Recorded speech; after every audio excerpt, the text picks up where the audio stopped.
जय हिंद। स्वागत है आपका हमारे सी पाठशाला सेंटर यूट्यूब चैनल में। आज हम करेंगे एक और एग्जाम जो पेपर पूछा गया था एग्जाम में, उसका एनालिसिस, जिसको हम पेपर एनालिसिस के नाम से जानेंगे। ठीक है, ये था आपके पटवारी चयन परीक्षा। ठीक है, जो पटवारियों का ट्रेनिंग होता है या फिर पटवारी का एग्जाम होता है ना, पटवारी बनने के लिए पटवारी चयन, वो पूछा था 2017 में आरडीपी। ठीक है, देख लीजिए ये हमारा क्वेश्चन सेट नंबर 1 है। इसमें आज हम कंप्यूटर के 20 प्रश्न को करेंगे और पटवारी में भी आपको पता है कि कंप्यूटर अनिवार्य होता है। ठीक है, तो चलिए देखते हैं कि किस प्रकार से आपको प्रश्न बनाने थे और कैसे इसका अप्रोच होना चाहिए था। चैनल को शुरू करने से पहले आप बता दें, यदि आप चैनल पर नए हैं तो पहले पूरा वीडियो देख लीजिएगा। कंटेंट पसंद आए जरूर चैनल को सब्सक्राइब और वीडियो को लाइक कीजिए। और आपको किस प्रकार का वीडियो चाहिए जरूर कमेंट करके बताइएगा। ठीक है, यदि आप इसी पेपर में ज्यादा डिटेल में पढ़ना चाहते हैं तो हमको कमेंट कीजिएगा। हमको इसी प्रश्न को बताते बताते है ना, प्रश्न का पैटर्न बताते बताते इसको और ज्यादा डीप में बताने की कोशिश करेंगे। और यदि आपको इसका डिटेल वीडियो चाहिए एकदम फंडामेंटल से, तो इसी चैनल के, ठीक है, इसी चैनल के आपको प्लेलिस्ट में जाकर आप वो वीडियो पा सकते हैं और अपना सपना साकार कर सकते हैं पढ़कर। चलिए शुरू करते हैं आज का प्रश्न।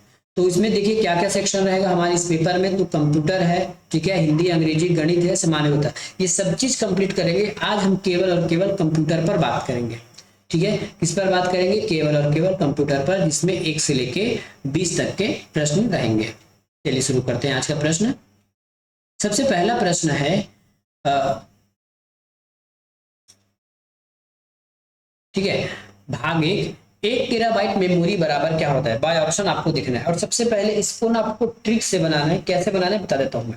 ठीक है, ट्रिक से बनाएंगे तो कैसे बनाएंगे इसको आप ध्यान से देखिएगा। एक बार देखेंगे दोबारा आपको पढ़ने की आवश्यकता नहीं पड़ेगी। यदि सबका यूनिट बाइट्स है, याद रखिएगा सबका यूनिट बाइट्स है। देखिए सबका यूनिट बाइट्स है ना, तो याद रखिएगा यदि 1024 बाइट है ना, 1024 बाइट का मतलब होता है 1 केबी। ठीक है, और यदि इसी को आप 2 बार गुना कर दोगे 1024 को, तो ये 1 MB हो जाता है। ठीक है, और इसी को आप 3 बार गुना कर दोगे ना 1024 को, तो ये 1 GB हो जाता है, 1 GB।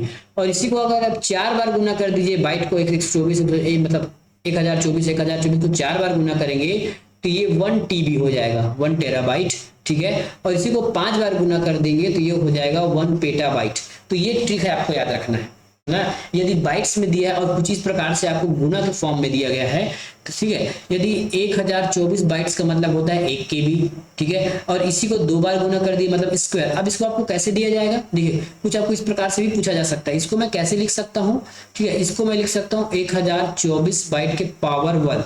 ठीक है, अब इसको 1024 के पावर 2 लिख सकता हूँ। ठीक है, इसका मतलब भी 1 MB होगा। और यदि 1 GB कहा जाएगा तो 1024 का क्यूब 1 GB के बराबर होगा। बस याद रखिएगा ये बाइट्स होगा ना, इसका जो लास्ट में जो आप लिखोगे इसका प्रकार वो बाइट होना चाहिए। अगला बार यदि आप इसी को 4 बार लिख लेते हो, मतलब 1024 की पावर 4 बाइट है ना, 1024 की पावर 4 बाइट, तो ये हो जाएगा आपका 1 टेराबाइट। और इसी को 1024 के पावर 5 लिख लेते हो और इधर बाइट लिखा जाता है इस प्रकार से, तो ये हमारा 1 पेटाबाइट हो जाता है। ठीक है, पूछा गया है 1 TB, 1 टेराबाइट। टेराबाइट क्या है हमारे पास? ऑप्शन नंबर सी में। याद हो जाएगा ना, KB MB GB TB PB, KB MB GB TB PB, इसको ऐसे याद कर लीजिएगा। अगला फंक्शन, एक फाइल जिसमें अपेक्षित रूप से डेटा रहती है खाली स्थान मतलब क्या कहलाती है? A file containing relative permanent data is, इसको हम कहते हैं मास्टर फाइल।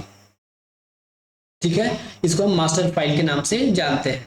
अगला प्रश्न है, और प्रश्न नंबर 3, एक पॉस मशीन हेतु निम्न में से क्या सही है? मुद्रित रहित कैशलेस लेन देन, point of sale, digital payment, digital भुगतान, या फिर उपरोक्त में से कोई नहीं। कई बार इंसान इसको सभी आंसर लगा के आता है, लेकिन इसका व्यापम के द्वारा आंसर लिया गया वो है डिजिटल पेमेंट, है ना। इसका फुल फॉर्म होता है पॉइंट ऑफ सेल, जैसे ऑप्शन नंबर बी में लिखा है इसका फुल फॉर्म यही है, लेकिन व्यापम के द्वारा आंसर लिया गया है डिजिटल पेमेंट। निम्नलिखित में से कौन सा प्रोग्राम एक सर्च इंजन नहीं है? Which is the following program is not a search engine? Opera, Bing, Google, या फिर याहू। तो सर्च इंजन आपका बिंग है, गूगल है और याहू है। बिंग किसका है? बिंग आपके माइक्रोसॉफ्ट का है, गूगल का है और याहू का है। ठीक है, तो ये ओपेरा एक ब्राउजर है, तो हमारा सर्च इंजन कौन सा नहीं है, ओपेरा नहीं है, आंसर हो जाएगा ओपेरा। अगला प्रश्न, गणितीय प्रस्तुतिकरण के ध्वनि उत्पन्न करने वाले हार्डवेयर कौन सा है? इसको एक बार आप देखिए, जैसे आपको डिजिटल म्यूजिकल इंस्ट्रूमेंट देखते हैं ना, जिससे कोई साउंड उत्पन्न होता है, उसको हम कहते हैं साउंड सिंथेसाइजर। इसका आंसर हो जाएगा साउंड सिंथेसाइजर। ठीक है, वैसा डिवाइस जिससे ध्वनि उत्पन्न किया जा सके उसको हम क्या कहते हैं, साउंड सिंथेसाइजर के नाम से जाना जाता है। इसका आंसर व्यापम द्वारा यही लिया गया है। अगला प्रश्न, एमएस वर्ड में कितने प्रकार के पेज ओरिएंटेशन होते हैं? तो एमएस वर्ड में दो ओरिएंटेशन होते हैं पेज के, एक होता है लैंडस्केप, दूसरा होता है पोर्ट्रेट। इसको बोलते हैं पोर्ट्रेट, जो इस प्रकार से लंबा होता है, और यदि हम ऐसा खड़ा कर दें, आड़ी खड़ा कर दें, इसको हम लैंडस्केप कहते हैं। तो ये एक ओरिएंटेशन और ये दो ओरिएंटेशन, इसको हम कहते हैं पोर्ट्रेट और इसको हम कहते हैं लैंडस्केप। ऑप्शन नंबर प्रश्न क्रमांक 7, खाली स्थान में फ्रीक्वेंसी स्पेक्ट्रम को छोटे छोटे स्पेक्ट्रा में विभाजित किया जाता है और प्रत्येक प्रयोक्ता में बांट दिया जाता है। तो इसका आंसर हो जाएगा आपका FDMA, frequency division multiple access. Full form पूछा जाएगा तो फ्रीक्वेंसी डिवीजन मल्टीपल एक्सेस। और एक और होता है आपका टाइम डिवीजन मल्टीपल एक्सेस, इसका फुल फॉर्म है। ठीक है, टाइम, ये जितने भी है ना आपके, ये दोनों ए और बी आपके 2G के लिए काम आते हैं, आपके सेलफोन के लिए जो आपको भेजा जाता है सिग्नल आवृत्ति। ठीक है, ये 2G के लिए काम आता है, जबकि जो CDMA है ये आपके 3G के लिए वर्क होता है। याद रखिए, कभी प्रश्न पूछ दिया जाएगा तो CDMA 3G के लिए और TDMA और FDMA 2G के लिए है। आंसर हो जाएगा C, FDMA। एनिमेशन क्या है? तो चित्र बनाना, स्थिर चित्र को गति देना, प्रिंट निकालना, या फिर ग्राफ में से चित्र को बदलना। तो इसका आंसर हो जाएगा स्थिर चित्र को गति देने का काम होता है एनिमेशन का। ठीक है, स्थिर चित्र को गति देने का काम होता है एनिमेशन का। अगला प्रश्न, 1986 में विकसित किया गया कंप्यूटर वायरस जो स्टोरेज मीडिया के बूट सेक्टर को प्रभावित करता है, जिसे MS-DOS फैक्ट सिस्टम से फॉर्मेट किया गया है, क्या कहलाएगा? एक्स, ब्रेड, फ्राइडे या फिर सुबिक? इसका आंसर क्या हो जाएगा? इसका आंसर हो जाएगा ब्रेड। देखिए, मतलब कंप्यूटर वायरस को भी बनाया जाता है, वायरस खुद से नहीं होता, उसको बनाया जाता है डेवलपर के द्वारा।